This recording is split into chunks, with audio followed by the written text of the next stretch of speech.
परीक्षा पर विजय पाने के लिए एक सबसे अच्छा और अनोखा रास्ता परमेश्वर ने हमें दिया है। हो सकता है कि आप परीक्षाओं में और अनेक प्रकार की समस्याओं में पड़े हों, लेकिन बाइबल हमें एक ऐसा तरीका बताती है कि जो आज हमारे जीवन में परीक्षा है, परीक्षा पर हम विजय कैसे पा सकते हैं, आज उसको हम कैसे हरा सकते हैं। सबसे अच्छा तरीका, बाइबल परीक्षा पर विजय पाने के कई तरीके हमें समझाती है और बताती है कि आपको क्या करना है, क्या नहीं करना है। मेरे प्रिय भाई बहनों, आज हमारे जीवन में बहुत सारी परीक्षाएं हैं। परीक्षा का मतलब यही नहीं है कि आपका बेटा एग्जाम दे रहा हो या आप एग्जाम दे रहे हैं या फिर और कुछ आपके जीवन में हो सकता है। इसका मतलब बिल्कुल ये नहीं है। परीक्षा का मतलब ये होता है कि जब यीशु मसीह 40 दिन जंगलों में रहे, उपवास के दिन, उपवास के टाइम पर भूखा रहे और निराहार रहे, कुछ न खाया न पिया। जब उसे भूख लगती है तो वो भी एक परीक्षा थी शैतान के द्वारा। और उसने, शैतान ने क्या कहा था, आपको याद है? शैतान ने कहा था कि हे परमेश्वर के बेटे, या तू परमेश्वर का पुत्र है तो ये कह दे कि ये पत्थर रोटियां बन जाए। तो यीशु मसीह ने कहा कि लिखा है, मनुष्य केवल रोटी से ही नहीं, परमेश्वर के वो हर एक वचन से जीवित रहेगा।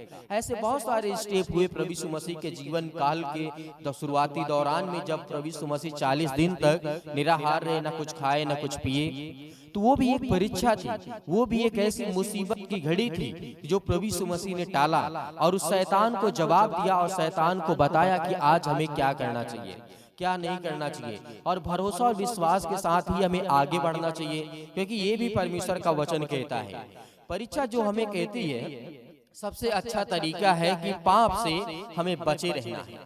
बाइबल हमें समझाती है कि यदि परीक्षाएं आपके जीवन में आती हैं, जैसे हम राजा दाऊद के जीवन के बारे में देखें और याकूब के जीवन के बारे में देखें। याकूब के जीवन में हालांकि वहां पर परमेश्वर खुद उसकी परीक्षा लेता है, परमेश्वर नहीं लेता है, लेकिन शैतान को वो आज्ञा देता है कि जा, तुझे जो कुछ करना है उसके जीवन में कर। आयुब के जीवन में जो तुझे करना है उसे कर उसके जीवन, लेकिन उसके प्राण को मत छूना, क्योंकि वो तेरा अधिकार उस पर नहीं है। लेकिन शैतान वहां पर भी हार जाता है। क्यों? क्योंकि उसके जीवन में जब परीक्षाएं, बीमारियां, समस्याएं, दुख और परेशानी, धन दौलत, शोहरत, नाम, सब कुछ उसके जीवन से छीन लेता है, तब उसके जीवन में दुख और तकलीफ होती है, समस्याएं आती हैं। तो मेरे प्रिय भाई बहनों, परमेश्वर आज हमें बचाना चाहता है हर तरीके से, हर तरीके से। परमेश्वर का वचन कहता है, पहला हमारा तरीका यही है कि हम पाप से दूरियां बना करके रखें, तब हम अपने जीवन में जो परीक्षाओं का सामना कर रहे हैं उससे हम दूर हो सकते हैं। और हमें परमेश्वर ये भी बताती है, इसका परिचय जो हमें आज देखने को मिलता है, जो कि बहुत सारी ऐसी चीजें हैं जो हमें उचित दूरी बनाकर रखना चाहिए, जैसे किसी से लड़ाई करना, झगड़ा करना, मारपीट करना, गाली करना, गाली देना, या फिर उससे जलन रखना, ईर्ष्या करना, उसके धन दौलत, शोहरत, नाम को देख करके अपने अंदर घुटन महसूस करना। तो ये सब सारे पाप की लिस्ट में नाम आते हैं। वो जिस तरीके से बहुत सारे बातें आज हमें देखने को, जानने को मिलते हैं, इन सब चीजों से हमें दूर रहना चाहिए। और परमेश्वर का वचन ये कहता है, जब हवा वृक्ष के पास पहुंचती है, ये भी घटना हमें देखने को मिलती है, वहां पर भी पाप का संदेश जाता है। जब यहाँ पर हवा वृक्ष के करीब पहुंच गई, सर्प के संवाद करने लगी, वहां पर बातचीत करने लगी सांप के साथ, मतलब जो शैतान था उससे बातचीत करने लगी। और आगे घटना घटती है, परीक्षा ने उस पर काबू पा लिया। मतलब शैतान ने किस तरीके से उस पर काबू पा लिया कि उसने उस फल को तोड़ा और फल को खाया और खुद पाप में गई और आदम को भी पाप में लेकर के गई। आदम और हव्वा की कहानी तो आप जानते होंगे, उत्पत्ति की पुस्तक में हमें सब कुछ देखने को मिलता है। तो इसीलिए हम जानते हैं, उत्पत्ति अध्याय 3 और वचन नंबर 1 से लेकर के लिखा हुआ है, इसलिए पौलुस ने कहा, बेविचार से बचे रहो, और इस कारण हे मेरे प्यारों, मूर्ति पूजा से बचे रहो।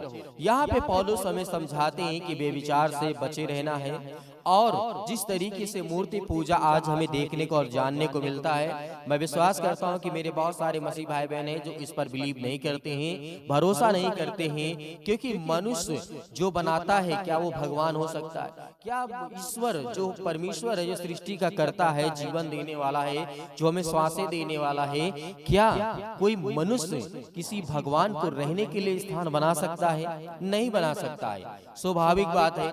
इसलिए जो मूर्ति बनाई जाती है वो एक पाप की श्रेणी में आती है, ये बाइबल हमें बताती है। तो इसीलिए आपको बहुत गहराई के साथ इन बातों को याद रखना है कि परमेश्वर हमें क्या कहता है और क्या हमें समझाना चाहता है और क्या बताना चाहता है। तो परमेश्वर का वचन कहता है बेविचार से दूर रहो, और बहुत सारी बातें हैं कि आपको मूर्ति पूजा से, आपको बहुत सारी चीजों से आपको दूर रहना है, जो कि बाइबल हमें बताती है। पहला कुरिन्थियों अध्याय 6 और 18 और 10 और 18 में लिखा है, जैसा कि यूसुफ ने पोतीफर की पत्नी उत्पत्ति अध्याय 39 और 12 में किया था। ये घटना घटी थी। हमें पाप के लिए किसी भी परीक्षा से भागना चाहिए। यदि हम पाप के लिए किसी भी परीक्षा से हम भागना चाहते हैं तो हमें वहां से निकलना चाहिए और दूरियां बनानी चाहिए, क्योंकि पाप का स्वभाव ऐसा होता है कि आपको बहुत अच्छा लगता है। गलत रास्ता हम सभी लोगों के लिए, इंसानों के लिए बहुत अच्छा लगता है कि नहीं ये तो बहुत अच्छा रास्ता है, लेकिन जब कठिनाई भरा रास्ता आपको मिलता है तो उसमें आपको प्रतिफल मिलता है, उसमें फल आपको मिलता है, उसमें आशीष और बरकत भी मिलती है। लेकिन जब आपको कोई सरल रास्ता दिखे तो इसका मतलब ये समझिए कि आप कहीं न कहीं उस रास्ते पे जा रहे हैं जो पाप की श्रेणी में आता है। और परमेश्वर का हम वचन ये भी बताता है, जब राजा सुलेमान बुद्धिमान व्यक्ति ने कहा, चतुर मनुष्य विपत्ति को आते देख करके छिप जाता है। यहाँ पर राजा सुलेमान कहता है वो बुद्धिमान व्यक्ति था, और हमें भी कहता है जो बुद्धिमान व्यक्ति होते हैं, जो चतुर व्यक्ति होते हैं, वो विपत्ति को जब देखते हैं तो वो छिप जाते हैं। इसका मतलब ये नहीं कि हमारे अंदर संकट आ गई, हमें फीवर आ गया, हमारे घर में विपत्ति आ गई तो हम इसका मतलब कुछ करें ही ना, इसका मतलब ये नहीं है। हमें उसे आने ही नहीं देना है अपने घर, अपने परिवार, अपने बच्चों के जीवन में। क्यों? क्योंकि परमेश्वर हर एक मसीह भाई बहनों से प्रेम करता है, जैसे आप सभी लोगों से प्रेम करता है, और हर एक मसीह भाई बहनों के जीवन में परमेश्वर काम करने वाला वो सर्वशक्तिमान परमेश्वर है। क्योंकि परमेश्वर का वचन कहता है, जब यहाँ पर राजा सुलेमान हमें ये समझाता है कि जो चतुर व्यक्ति होता है विपत्ति को आते देख करके छिप जाता है, परंतु भोले लोग आगे बढ़ करके दंड भोगते हैं। नीति वचन अध्याय 22 और वचन नंबर 3 में लिखा हुआ है, एक बुद्धिमान व्यक्ति आने से पहले बुराई के लिए एक स्थिति की उम्मीद करेगा और खुद को छिपाएगा।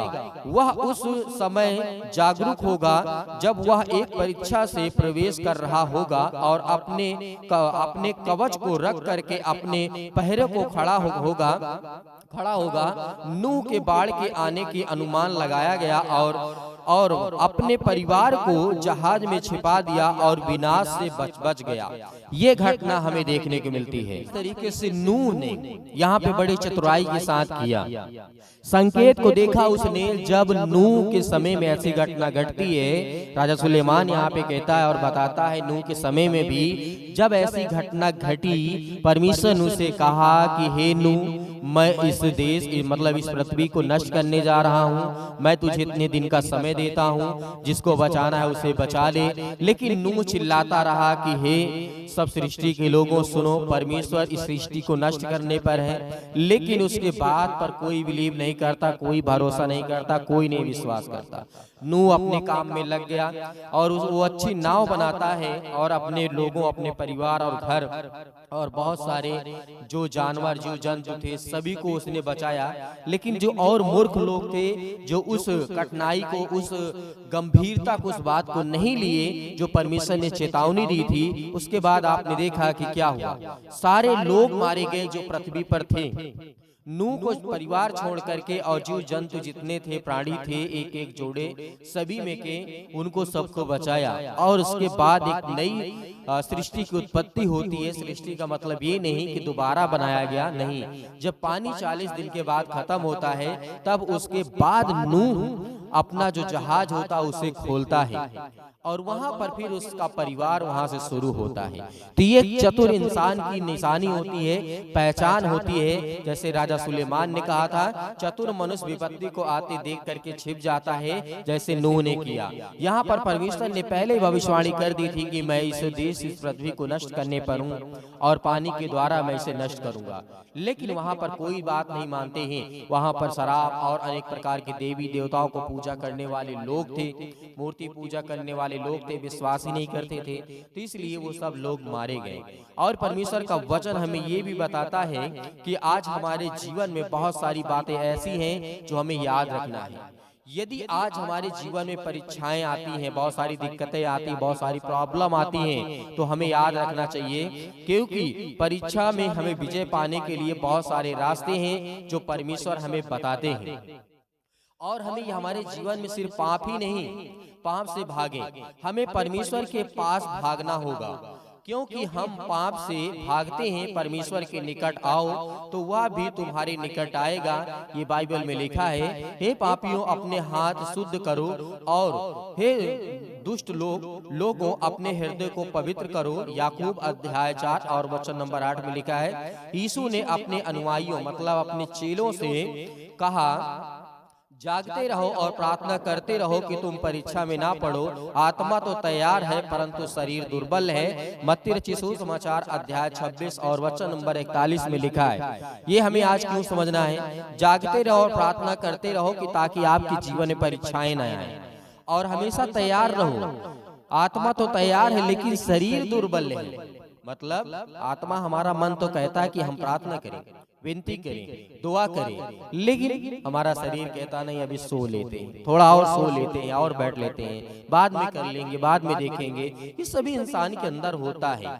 ये प्राकृतिक एक नेचर है जो आज हमें बॉडी को रिलैक्स करने के लिए बहुत ज्यादा अनुमति देता है। और दूसरी बात ये है कि आज हम अपने शरीर को ये कहते हैं कि ज्यादा काम ना पड़े, नहीं, आपको करना होगा। आपको हर प्रकार की विपत्तियों से बचने के लिए आपको भरोसा और विश्वास के साथ ही आगे बढ़ना होगा, क्योंकि परमेश्वर ने आपसे वादा किया है। आप जितने लोग हैं, परमेश्वर हर एक मसीह भाई बहनों के जीवन से आपको बचाना चाहता है, क्योंकि परमेश्वर का वचन जिस तरीके कहता है, मत्ती अध्याय 26 के 41 में लिखा है, जागते रहो और प्रार्थना करते रहो कि तुम परीक्षा में ना पड़ो। आत्मा तो तैयार है परंतु शरीर दुर्बल है। जब हम प्रार्थना और वचन के अध्ययन करते हैं, मंथन करते हैं, तो हमारे मध्य में, हमारे बीच में, मतलब परमेश्वर और हमारे बीच में, जब प्रार्थना और हमारे बीच में एक मध्य स्थान होता है, एक जगह, एक मतलब गैप होता है, तो उसमें हमारा जो परमेश्वर होता है करीब हमारे पास पहुंचता है। हमें इससे बारे में बहुत सारी शक्ति प्राप्त होती है, हमें ताकत मिलती है, एनर्जी मिलती है, हमें मोटिवेट होते हैं, हमें जानने को मिलता है, सीखने को मिलता है, हमें कैसे प्रार्थना करनी चाहिए। हमारे जीवन में जब परीक्षाएं आए तो हम क्या करें, मुसीबत आए, दुख आए, परेशानियां आए तो हमें क्या करना चाहिए। तो जब आप प्रार्थना करेंगे तो आपके जीवन में सारे रास्ते खुलेंगे जो आपको परमेश्वर देना चाहता है। परंतु परमेश्वर का धन्यवाद हो जो हमारे प्रभु यीशु मसीह के द्वारा हमें जयवंत करता है। क्यों?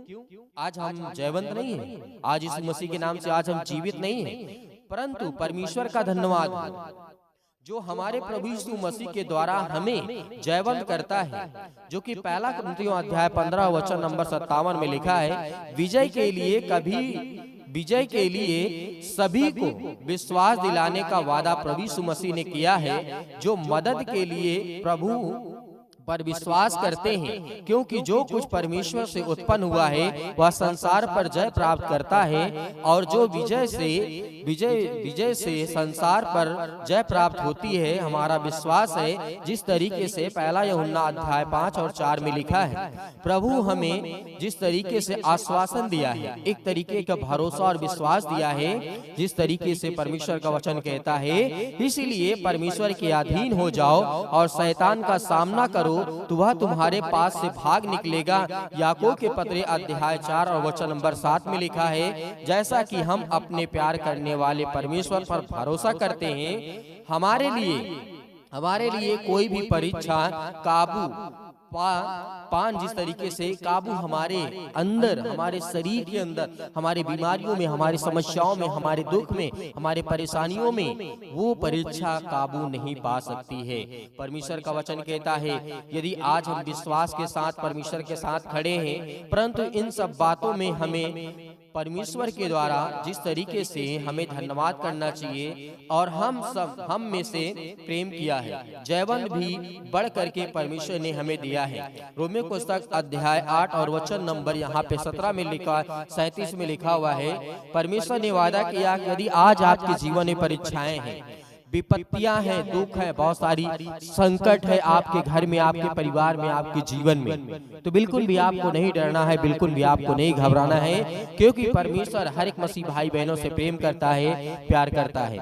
और परमेश्वर का वचन जिस तरीके हमें कहता है, सबसे अच्छा तरीका यही है कि हम अपने आप को हर एक चीजों से दूरियां बनाते जाएं, जो बुराई के रास्ते पर चलती है उससे हम अलग होते जाएं, ताकि परमेश्वर हमारे लिए एक नया रास्ता, एक नया मार्ग दे, हमारे बच्चों के लिए, हमारे घर के लिए, हमारे परिवार के लिए, हमारे माता पिता भाई बहनों के लिए, सभी के लिए। तो मेरे प्रिय भाई बहनों, आज हम इन वचनों के द्वारा विश्वास करना है और प्रार्थना में आगे बढ़ना है, ताकि आज हम विश्वास के द्वारा ही आशीषित हो और बरकत हो, और हमारे जीवन में हर एक की घटी और कमी को परमेश्वर जो सृष्टि का करता है, जीवन देने वाला परमेश्वर है, वो पूरा करने पाए।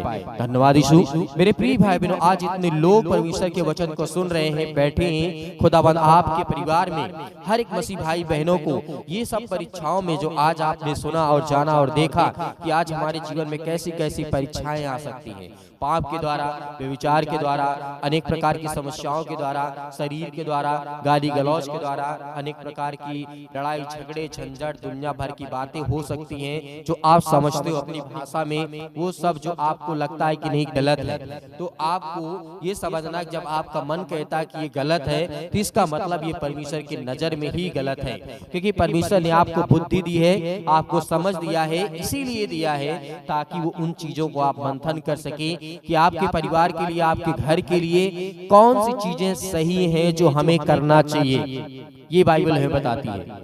क्यों नहीं तो परमेश्वर आपको बुद्धि क्यों देता? आपको इतनी ज्ञान भरी बुद्धि बातें जो आपको परमेश्वर दिया है क्यों देता? आपको दिमाग क्यों परमेश्वर ब्रेन क्यों देता है? आपको इसीलिए दिया गया है ना कि आपको क्या करना है, क्या नहीं करना है, परमेश्वर की बातों को कैसे सुनना है, कैसे नहीं सुनना है, तो ये परमेश्वर हमें सिखाता है।